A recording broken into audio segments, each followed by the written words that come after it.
The greatest show on earth FIFA বিশ্বকাপ মানেই যেন এক অবিচ্ছেদ্য নাম, উন্মাদনা, উত্তেজনায় ভরা এক টুর্নামেন্ট। ফুটবল বিশ্বের সবচেয়ে কাঙ্ক্ষিত এই টুর্নামেন্টের শিরোপা সবচেয়ে বেশিবার জিতেছে ব্রাজিল। 5 বারের বিশ্ব চ্যাম্পিয়নদের ছাড়া যেন ভাবাই যায় না বিশ্বকাপের কথা। তবে এই ব্রাজিলকেই নাকি 2026 বিশ্বকাপে দেখা নাও যেতে পারে।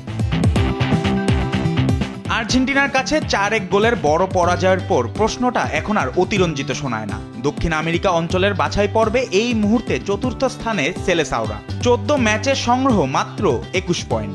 বিপরীতে ওই জয় দিয়ে আর্জেন্টিনা নিশ্চিত করেছে তাদের বিশ্বকাপের টিকিট।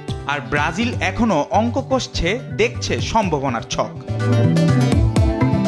2026 বিশ্বকাপে 48 দলের অংশগ্রহণ থাকায় কনমেবল থেকে সরাসরি খেলার সুযোগ পাচ্ছে 6টি দল, আর 7 নম্বর দল যাবে প্লে অফে। ফলে 4 নম্বরে থাকা ব্রাজিল আপাত দৃষ্টিতে নিরাপদ। তবে বাস্তবতা বলছে পথটা মোটেও মসৃণ নয়। পরের 4 ম্যাচে প্রতিপক্ষ ইকুয়েডর, প্যারাগুয়ে, চিলি ও বলিভিয়া। তার মধ্যে ইকুয়েডর ও বলিভিয়ার বিপক্ষ ম্যাচ হতে পারে বিশ্বের সবচেয়ে কঠিন স্টেডিয়ামগুলোর একটিতে, লা পাজে, যা সমুদ্র পৃষ্ঠ থেকে 3600 মিটার উপরে। নিঃশ্বাস নিতে কষ্ট হয়, জিততে তো আরো বেশি। ইকুয়েডরের ভেন্যুও 2768 মিটার উঁচুতে। মানে এই 2 ম্যাচে শুধু প্রতিপক্ষ নয়, প্রকৃতির সাথেও লড়াই করতে হবে ব্রাজিলকে।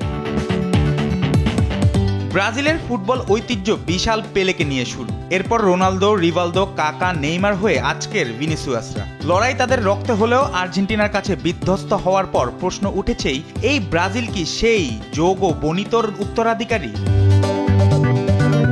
বিশ্বকাপে ব্রাজিল থাকবে এটা যেন চিরন্তন এক বিশ্বাস, কিন্তু মাঠের বাস্তবতা বলছে বিশ্বাস এখন আর যথেষ্ট নয়। প্রয়োজন পয়েন্টের হিসাব আর চূড়ান্ত পরীক্ষা।